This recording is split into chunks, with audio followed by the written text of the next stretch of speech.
Hi friends, I'm Jennifer All, and your daily hope, your dose of encouragement today comes from 1 Kings chapter 18.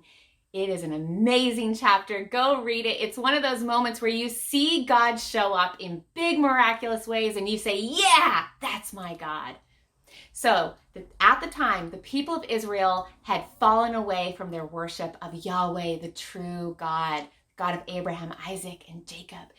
They were worshiping all kinds of idols, namely this god, little g god, Baal. Now, Baal was a rain god, okay? His calling card was the thunderclap. He was always depicted holding lightning bolts. He literally was a storm god. And to get people's attention, our God Yahweh allows for a drought to cover the land for years. So while all of his people have turned away and are worshiping a rain god, there is a drought over the land because this rain god can't do anything about it. So Elijah the prophet comes and he calls the people and he says, come to Mount Carmel, meet with me here. We are going to answer this question because you keep worshiping these other idols. You keep worshiping Baal. Look, if he's the real God, go and do that. But he seems pretty puny to me, and if Yahweh is the God, then let's turn our hearts back to him. So Elijah challenges the prophets of Baal to a showdown to determine who is the God on high. And it's this amazing, amazing chapter where Elijah allows for this ridiculously lopsided competition. He says, this is the way the competition is going to work, right? The showdown. Both the prophets of Baal and Elijah, they're both going to build an altar of wood. And then they're going to cry out to their God. And the God who lights the altar on fire, that is clearly the God who answers, the God who is powerful, the real, true God. So Elijah lets the prophets of Baal go first. There are 450 of them. They build this altar, then they start chanting and crying out to their God Baal. Send the fire. Like they are just praying and whipping themselves into this emotional frenzy. And Elijah starts to taunt them because this is going on for hours. Hours they're begging their God to show up. And Elijah taunts them and says, is your God sleeping? Do you need to shout louder to wake him? Is he too busy to pay attention to you? Where is he? This goes on all day long. Finally, near sunset, it's Elijah's turn.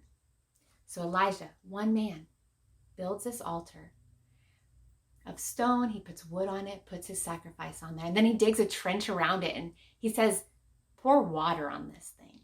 Because you know how hard it is to light wet wood on fire? If anybody who's gone camping knows that is so hard to do. And so he says, dump water on this. No, even more water, 12 jars worth of water, just to prove the point that he's making this so hard and so impossible. Everything is so lopsided in Baal's favor, and Baal has not shown up at all. And so Elijah then, he prays this very simple prayer in verse 36. O Lord, God of Abraham, Isaac, and Israel, let it be known today that you are God in Israel, and that I am your servant and have done all these things at your command. Answer me, O Lord, answer me, so that these people will know that you, O Lord, are God, and that you are turning their hearts back again.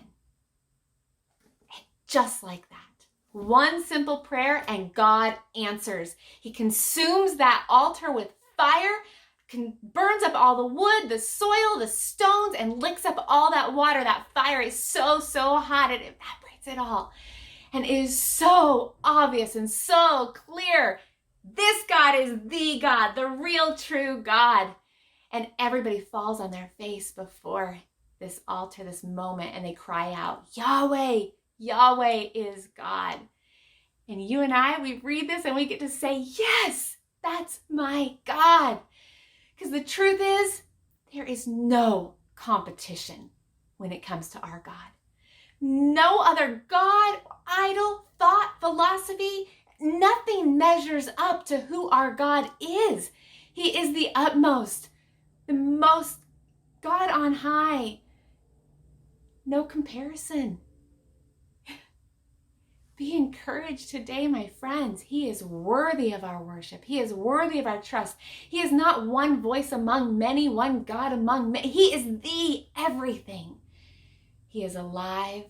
And what I love especially, this passage reminds me that I don't need to work out this frenzy, this emotional, I don't have to earn and strive to get God to pay attention to us. It is a simple prayer. God was already waiting. He is already paying attention to you and to me right now in this moment. He is ready to send the fire, to break the drought and send the rain in your life and mine. He is ready. So turn your heart back to him today. Be encouraged. He is alive.